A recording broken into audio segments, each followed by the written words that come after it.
Өнүгүү прогресс партиясынын өкүлү алгач эле Юн окуясынан жабыркагандар үчүн курулган турак үйдүн жашоочулары менен жолугуп, алардын жашоо турмушунан кабар алды.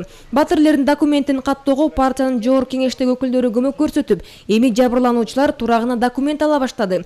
Эл өкүлү Мирлан Бакиров ошондой эле жапа чеккендерге кошумча акчалай жардам көрсөтүү боюнча токтом даярдалгандыгын, аны көзөмөлдөө парламентке жүктөлгөндүгүн дагы кошумчалады. Анан быйылкы жылы мына бюджет бекиди. Азыркы кайнысы менен да сүйлөшүп атабыз. Баягы 350-400 токтом бар өкмөттүкүчү. Жөнөкөй карапайым калк жабыркаган, тонолгондорго дагы 50 000 сомдон компенсация бериш керек дегенчи.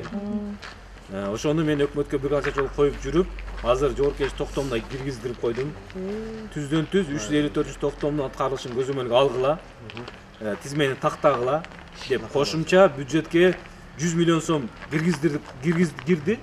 Базар Коргон районундагы Могул айыл өкмөтүндө Чикалов айылында таза суу көйгөйү курч болчу. Эл дарыядан суу ташып, кыштын күнү көп эле кыйналган. Өнүгүү прогресс партиясынын түздөн түз кийлигишүүсү менен эми айылдын башына таза суу тартылып келди. Жаңы жылга чейин суу түтүктөрү айылга жеткирилет. Шаймандарды сатып алууга бүткүл дүйнөлүк жаштар ассамблеясы жардамын берди.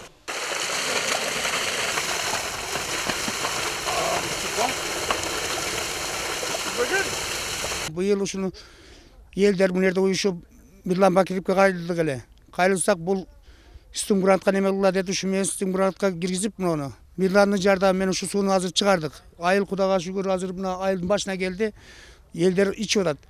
Эл өкүлү менен жолугушууда электиктер электр трансформаторлорун алмаштыруу маселесин да көтөрүштү. Ал үчүн айыл эли атайын арыз даярдап, аны энергетика министрлигине тапшыруу керектиги демилгеленди. Мындан тышкары пенсия пособие боюнча дагы арыз даттанууларын айтып алышты.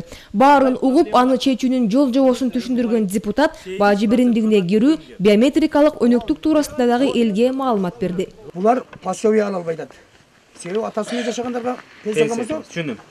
Токтотосун деп мал алган.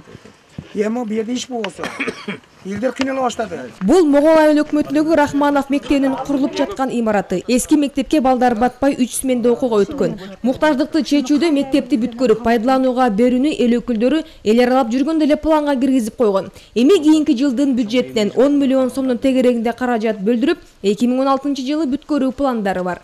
Себеби бул мектепте 445 бала бар, 3 сменде окуйт. 3-чү сменадагы балдарды кеч калганда көп кырсыктарга учурап атат. Эртең менен эрте келүүгө туура келип, балдар дагы үшүп көпчүлүк сабактан калып, ооруп сыркап, сапаттуу билим алууга чоң тоскоол болуп атат. Мына ошону ойлоп, элдин жаш муунда тарбиялоодо, жаш балдардын, жаш муундардын сапаттуу билим берүүгө жакшынакай кылып, мына 2 этаждуу 225 орундуу мектеп, анын жагында спорт зал курулуп атат. Мына ушул Кудай буйруса 2016 жылы бүтүрөмүн деп Бакиров Мирлан сөз берип атат. Мына ушул бүтүп калган болсо биз чоң ыраазычылыгыбызды билдиребиз. Мугалимдердин айлыгы, категория, стаж маселелерин кайтаруу боюнча дагы көрүлүп жаткан аракеттер туурасында сөз болду. Компьютердик класстын жоктугун айткан жамаатка эл өкүлү кийинки жаңы окуу жылында жаңы каана ачып берүүнү убада кылды.